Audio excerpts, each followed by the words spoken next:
Well, we're back in the city of Rawalpindi where we've got day 3 of this test match at Stumps. You've got to say that South Africa has fought back really well in this test match. After a couple of wickets were lost, you saw a great partnership between Senaran Muthusamy and KG. And that's how South Africa were pulled out for 404. You saw a lot of fight, grit and defiance overall from this South African side. In response, Pakistan lost a couple of wickets at the top, and currently they are 94 for 4, leading by 23 runs. Well, it's been a stunning performance by South Africa in this test match on day 3. We've got to see everything that you want to see a touring team come and sort of see that fight from them and really play like champions. So we've got a very, very special guest here with us who's done really well on this tour, not just with the ball, but he's shown us what he can do with the bat as well. We're talking about Senaran Muthusamy, who joined us alongside Shaun Pollock. Thank you so much, Senaran. We keep calling you here because you keep performing. At that point, obviously, in that last test match, it was all about your bowling. But just with the bat, tell us a little about the pressure that you came in. There were a couple of wickets that fell. What were you thinking? What was your thought process coming into that innings? Yeah, thank you, Zainab. I think just for me, it's just to be able to contribute positively towards the team and to help the team where I can in all 3 disciplines. We were in a spot of bother this morning. We lost a couple of wickets early, but thankfully we had some good resilience and some good partnerships to just extend that phase of the game and take us ahead, which was key. Just in terms of what your plan was against the spinners, when you came out there and you had a feel of those conditions, I mean, what were you thinking in terms of how you're going to pace your innings? Yeah, I think initially it was just to give myself a chance to see how the ball was reacting in that innings, and then to just trust my instincts and go from then, just commit fully to whatever I did, and then to enjoy it and really just try get the team into a good space. You also had a great partnership with KG out there, and we've mentioned in the green room, Mr. Pollock mentioned that he is the Brian Lara of South Africa. We saw a bit of fight from him. I mean, we've seen that against Pakistan in Centurion. We've seen that from him, that he can definitely bat. What was the conversation between you guys when that partnership was going on? Yeah, initially he came out and said that I must farm strike. Then I think it was probably, I felt like he was probably more comfortable against the ball spinning in, but I think after the first couple overs, I think he hit a few absolutely cleanly, and from then it was just to trust it and to just try to get as many runs as we could in that first innings, and get ahead. And man, he hit some stunning shots. I think, that was a hell of a innings, that. Yeah, both of Keshav and KG, when they came to the crease, were looking to be positive. I was sitting up in the commentary box going, okay, it's fine being positive, but stick around for Sen. He's going well, he's going to try and get himself 100. At one stage there, did you think, I must change my game plan? When KJ got to a half century, he'd got his milestone. Did you think, okay, maybe I need to be a bit more aggressive to see if I can pick up boundaries, see if I can get my 3-figure scores? Was just about continuing the partnership? Yeah, I think I kind of had a process on that wicket, so I was trying to follow that, and the way KG was playing, I almost then was the supporting act, because that was incredible. He was leading. No, exactly. He was just he was going with it. He was singing it, and he was reacting really well to the ball, and I think he's such a sweet striker of a cricket ball. He had some exemplary shots, and it was fantastic. Must have been some interesting conversations between overs there with KG. Yeah, here and there, especially when we had a bit of time during drinks and a couple of breaks. But yeah, he was in a great space, and that was really special. What did he salute for when he got to 30? What was that about? Did the team say he couldn't get to 30 or something? I think it was the dugout. I think he had some banter with the boys there down at the bottom. I actually didn't ask him, it went over my head, but I will. When I get back to the change room after this, I'll definitely see what is going on there. But just in terms of conditions then, very different to what we've seen in Lahore. But Pakistan is obviously batting right now. What did you make of the conditions? Was it easy to bat? I mean, just in terms of, was it a case of defending? Was it a case of really going? How do you approach these conditions as a batter? Yeah, for me it was just to trust myself, trust my defence and trust my attacking options, and then to commit to it fully. I think there has been a little bit less turn so far, I think, over this first half of the game as opposed to Lahore. I don't know the exact data, I haven't quite checked it out yet, but just from batting out there and bowling, the general feel is you've got to be a little bit more patient as a spinner and that sort of thing. But yeah, it's a good challenge. I think any time that we get a chance, Polly would know, any chance we get to tour the subcontinent, it's a great challenge, and we really look forward to it. A brilliant start with the ball.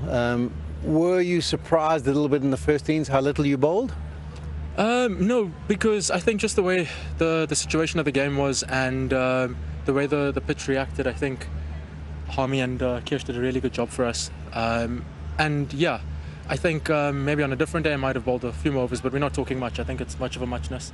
And like I say, I just try to do my best with whatever role I get. I think my role was such in that first test match that I got to bowl more. In this game I had more responsibility with the bat, and yeah, and I just tried to do my best.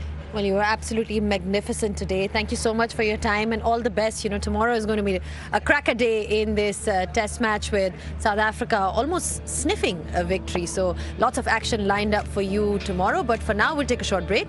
And when we do come back, we'll be joined by Waqar Younis.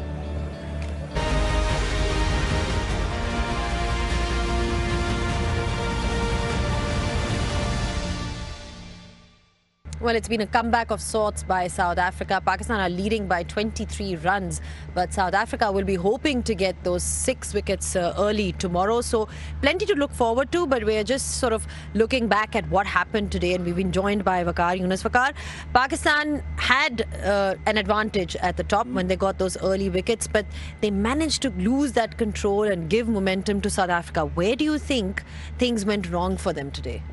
You said in the start that great comeback. It's a bit more than that. I think they played some quality cricket, South Africans, and put Pakistan under pressure from the word go. I think the first hour belongs to Pakistan, where they picked up 3 wickets for not much, only 36 runs they gave away. But it's just that, the last 2 wickets, very, very painful for Pakistan, and the runs came. Just have a look at those numbers: 25.3 overs, 119 runs, 4.67. That's where Pakistan, were behind the game, and then it was just catching, and nothing worked.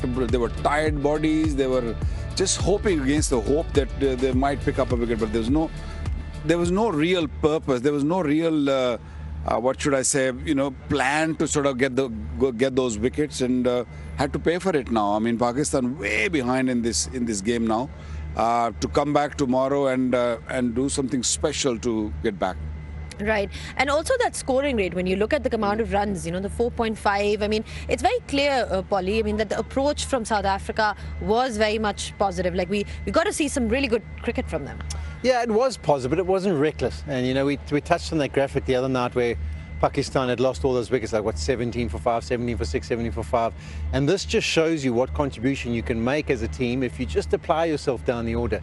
And that bottom 4 for South Africa were fantastic. I mean, to put on over 100 for that 11th or 10th wicket partnership just shows you what contribution they can make. And then from being behind the 8 ball, thinking that they were going to give a deficit on the first innings, they take a lead into the second innings and pick up 4 wickets before Pakistan go past.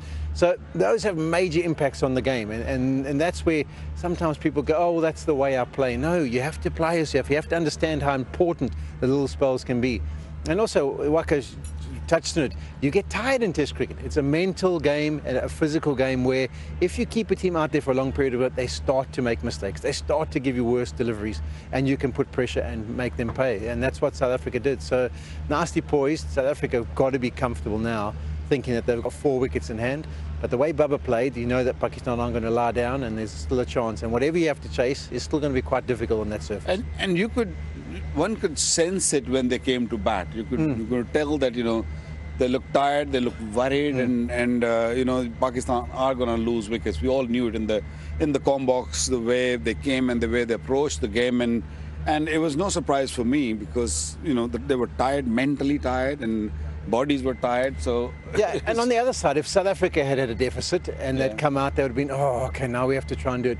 They were so buoyed. I mean, you could see the dressing room when KG was getting his runs. Everyone was standing up and clapping and laughing and giggling. It just creates that wonderful vibe, and that's what they brought back onto the field, got wickets. Okay, captain's hat. When there is a partnership in the opposition, you're seeing such a big partnership being built, what can you do as captain, or what would you have liked to see? Do you think Shan Masood could have done anything differently with the bowlers' utilization or the field? I mean, there's so many aspects to it. Look, I don't think he could have done much. All you can do different. If I was a captain out there, I would have just asked my bowlers to bowl one side of the pitch and try to cramp them rather than just pushing all the fielders back on the boundary and that hoping that one will go in the air and will pick up a wicket. It was all about putting the batters under pressure. They were not a top order batters.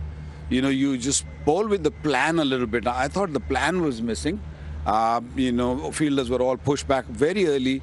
You bring them in, you said, okay, if you want to hit for 6, just go for it and take a punt, take a chance. I don't think the chances were taken, enough chances were taken to pick up wickets. I thought at one stage they had a field set for Muthusamy. I think when Shaheen Shah Afridi was bowling, they had 3 men on the leg side. And he could only score in that area. And he could only kind of chip it in the air.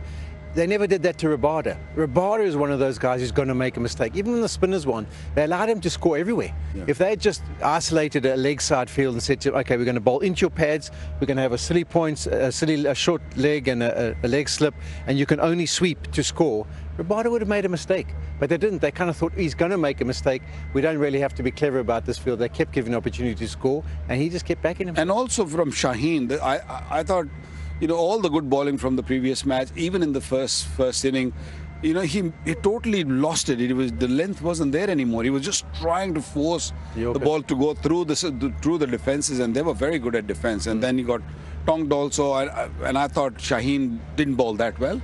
It could have been a different ball game if Shaheen would have just landed in the area where he should have. All right, let's talk about tomorrow. Is Pakistan still in with a chance? Babar Azam is out there and he's looking good.